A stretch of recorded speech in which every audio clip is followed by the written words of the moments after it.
Hey everybody, it's Kneecap here, and in this very special Thanksgiving video, I'm going to be giving you a couple updates that just happened or just came out in World of Warcraft within the past day or two, and then also a couple tips that I use on surviving Thanksgiving as a gamer.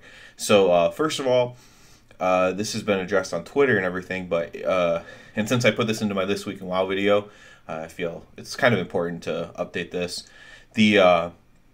The PvP brawl this week was Comp Stomp. It was not functioning correctly, so they changed it to Arethi Blizzard for this week, and next week will then be Comp Stomp.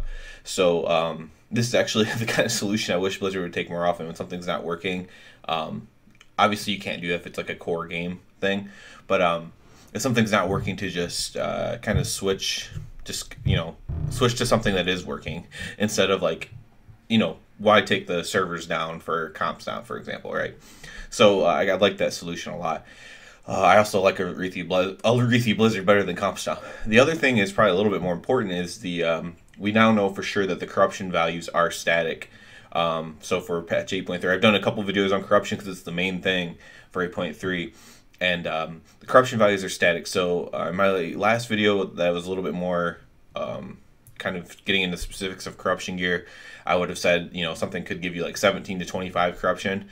Now they've made it so all the values are the highest value as of now. Maybe they'll make it a little bit lower when it goes live, but as of now, as an example, if something could give you 17 to 25 corruption, it always gives you 25. This is to take away one level of RNG, so where someone who's really lucky keeps getting the 17 rolls, and then that after like three pieces, they get to wear an extra piece of corruption gear, whereas someone who keeps getting the 25 rolls is like, what the hell, right? So that it takes away one level of RNG. It might seem small, but I think it's actually a really good change. And now I'll just get into a couple little things. This is just my personal opinion as a gamer, and how to maybe go to Thanksgiving or any family event really as a gamer. Maybe you just don't have much in common with the other people there or whatever. One thing is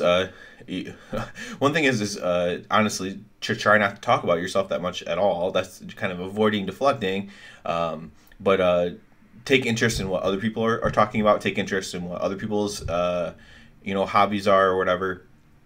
And maybe people stink at feigning interest at your interests, but maybe you can be better at it at feigning interest on their interests or their hobbies or their careers or whatever. So that's definitely one thing you can get into. Another thing is just find an ally and stick with them. So this could be it could be like an older person who maybe is really into like an old game. A very pop culture reference would be like Joe Rogan, right? He's not into video games, but he really loves Doom for whatever reason. I think that's the game he no, Quake, that's what it is, Quake. He really loves Quake. So if old Uncle Joe was at my Thanksgiving, I would talk to him about Quake, and kind of that would be my alliance with him. Everyone sees we're having fun talking, so then no one's like shitting on you or anything like that. It can be about anything though. It can be they play a phone game all the time. Maybe like a little secret about the phone game that could help them. I know I have like older relatives that still play like the Facebook games and stuff like that. So you could definitely get into that as well. Like, hey, I know this little trick, I know this secret, and then all of a sudden they think it's cool because you know something about their game that they don't really view as a game for whatever reason. So find an ally. Talk about other people's interests. Talk about other people's hobbies. And of course, lastly, you can just kind of seclude yourself, which I'm definitely guilty of. If people aren't constantly prodding you, you can kind of seclude yourself. You can, if you have a child like me, you can, keep constantly playing with your child. I know a lot of people don't have children that are like super gamers, but although I interact with a lot of other dads on Twitter that are gamers, so. Those are probably the three main things that I stick to. This might be a little bit too late for you if you've already had your Thanksgiving, but maybe you could use it next year, or maybe you have another Thanksgiving day coming up this weekend or something like that. But yeah, so just try to stay positive with it. And at the end of the day, if people are hard on you, make fun of you for playing games, whatever, just let it roll off your back. They don't understand.